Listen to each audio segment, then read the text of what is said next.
नेता प्रतिपक्ष भी था। श्री अरविंद केजरीवाल दिल्ली के मुख्यमंत्री थे और मैंने नेता प्रतिपक्ष बनने के बाद एक ही बात श्री अरविंद केजरीवाल को कही थी कि केजरीवाल जी, मैं विरोध के लिए विरोध नहीं करूंगा, मेरा रचनात्मक विरोध होगा। यदि सरकार कोई अच्छा कार्य करेगी तो मैं सरकार का अभिनंदन भी करूंगा, स्वागत भी करूंगा, और यदि सरकार अपने वायदों को पूरा नहीं करेगी तो मैं इस विधानसभा के अंदर आपकी आंख में आंख डालकर आपकी सरकार को एक्सपोज भी करूंगा।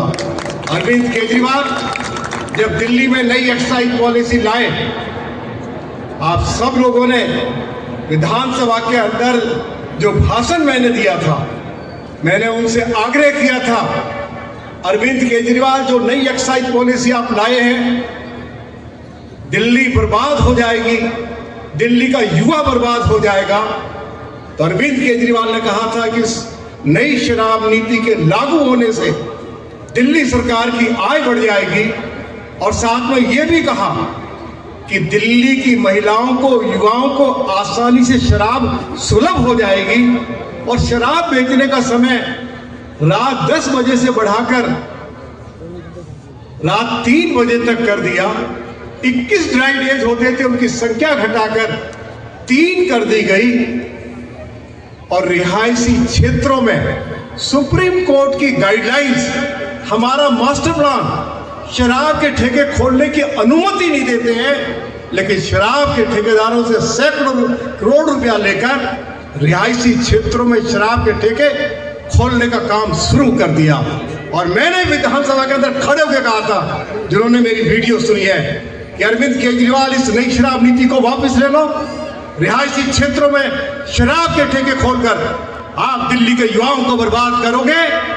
यदि मैं रिहायशी क्षेत्रों में जो शराब के ठेके खोले जा रहे हैं उनको बंद करवाने में विफल हो गया तो मैं राजनीति छोड़कर, दिल्ली विधानसभा की मेंबरी छोड़कर मैं अपने घर चला जाऊंगा। और ये बात मैंने विधानसभा के अंदर भगवान राम की सौगंध खाकर ये बात कही थी। आखिर अरविंद केजरीवाल को नई शराब नीति वापस लेनी पड़ी। 3000 करोड़ रुपए का घाटा दिल्ली की सरकार को हुआ। ये दिल्ली के टैक्स पेयर्स का पैसा था। दूसरी बात मैंने उनको कही कि अरविंद केजरीवाल, देश में कोरोना की महामारी है और आप अपने लिए एक महल बना रहे हैं। जब पहली किस्त 10 करोड़ रुपए की मंजूर की गई थी, तब मैंने उनको कहा था कि ये जो काम आप कोरोना के समय में कर रहे हैं, ये दिल्ली कभी आपको माफ नहीं करेगी। 179 करोड़ रुपया अरविंद केजरीवाल ने अपने शीश महल के ऊपर खर्च किया।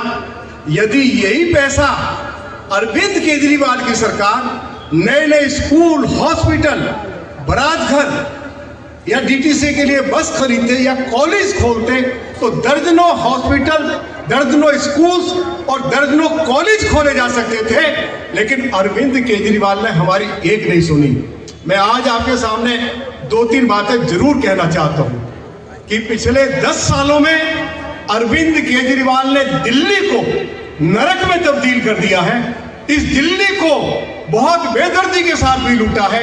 और मैंने विधानसभा के अंदर कहा था कि अरविंद केजरीवाल, इस दिल्ली को महमूद गजनी ने भी लूटा, गोरी ने भी लूटा, तैमूर लंग ने भी लूटा, और इस दिल्ली को अहमद शाह अब्दाली ने भी लूटा, और इस दिल्ली को अंग्रेज ने भी लूटा, और इस दिल्ली को अब अरविंद केजरीवाल, आप और आपकी सरकार लूट रही है। हम दिल्ली को लूटने नहीं देंगे।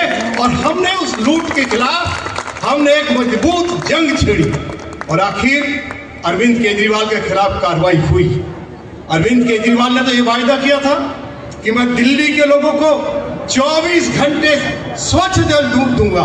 अब अरविंद केजरीवाल ने स्वीकार किया है कि वो दिल्ली के लोगों को 10 सालों में स्वच्छ जल उपलब्ध नहीं करा पाए और 5 साल मांग रहे हैं। अरविंद केजरीवाल ने कहा कि मैं यमुना में 2020 तक दिल्ली के लोगों को डुबकी लगवाऊंगा। मैं आपको पूछना चाहता हूं, क्या यमुना में डुबकी लगवाई गई? अब अरविंद केजरीवाल कह रहे हैं कि मुझे यमुना की सफाई के लिए 5 साल और दे दीजिए।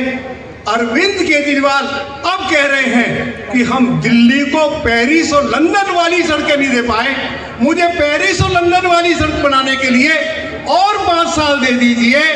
और पूरे 5 साल ये कहते रहे कि मुझे दिल्ली के एलजी काम नहीं करने दे रहे, मुझे प्रधानमंत्री जी काम नहीं करने दे रहे, मुझे गृह मंत्री काम नहीं करने दे रहे।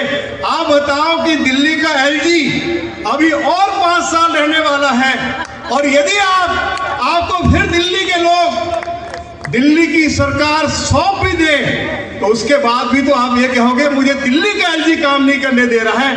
अब दिल्ली के लोग ये सुनना नहीं चाहते हैं। अरे आपने दिल्ली के लोगों को आप स्वच्छ जल दे नहीं पाए, दूषित पानी आप दे रहे हैं, लोग उस पानी को पीकर उनके पेट खराब हो रहे हैं, किडनी खराब हो रही है, लीवर खराब हो रहा है। आपने कहा था कि मैं दिल्ली में 25 नए कॉलेज खोलूंगा, एक कॉलेज नहीं आप दिल्ली में खोल पाए। आपने कहा था कि मैं 500 स्कूल दिल्ली में खोलूंगा, एक नया स्कूल नहीं बना पाए। 76 स्कूल्स को बंद कर दिया गया। दिल्ली के स्कूल्स में आज कॉमर्स और साइंस की पढ़ाई नहीं है। हमारे बच्चे डॉक्टर इंजीनियर कैसे बनेंगे? आज दिल्ली के स्कूल में 25,000 टीचर्स की कमी है। आज दिल्ली के 60% स्कूल्स में प्रिंसिपल और वाइस प्रिंसिपल नहीं है। आज अरविंद केजरीवाल की सरकार ने जो हमारे गेस्ट टीचर्स थे उनको नौकरी से बाहर निकाल दिया। वायदा ये किया था कि हम 25,000 गेस्ट टीचर्स को नियमित करेंगे, एक सिंगल गेस्ट टीचर को नियमित नहीं कर पाए। अरविंद केजरीवाल जब दिल्ली के मुख्यमंत्री बने, दिल्ली के पास 6,500 बसें थी, अब वे घटकर 2,500 रह गई हैं। और मैं आपको जानकारी देना चाहता हूं कि 2,500 बसें भी आउटडेटेड हैं, उनको दिल्ली की सड़कों पर चलाया नहीं जा सकता है। सुरक्षा की दृष्टि से दिल्ली की सड़कों पर उन बसों को लाया नहीं जा सकता है। हम धन्यवाद देना चाहते हैं आदरणीय श्री नरेंद्र मोदी जी के प्रति, जिन्होंने दिल्ली के लिए 1,600 इलेक्ट्रिक बसें मुफ्त में दी हैं। हम मोदी जी के प्रति आभार व्यक्त करना चाहते हैं।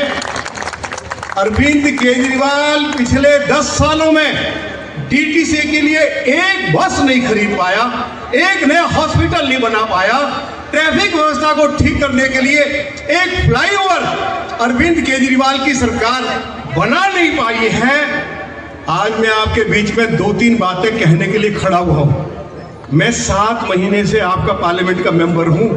आपके आशीर्वाद से रामवीर सिंह बिहुरी 7 महीने पहले पार्लियामेंट का मेंबर बना था, और हमने वायदा किया था कि हम मेहरौली विधानसभा के विकास के लिए मोदी जी की सरकार के पास जाएंगे, दिल्ली के एलजी के पास जाएंगे और हम विकास के लिए पैसा लेकर आएंगे। 13 करोड़ रुपया हमने मेहरौली और किशनगढ़ के विकास के लिए मोदी जी की सरकार से उपलब्ध कराया है। मैं पूछना चाहता हूं, यहाँ लोग बैठे हुए हैं, क्या मेरे पार्लियामेंट मेंबर बनने से पहले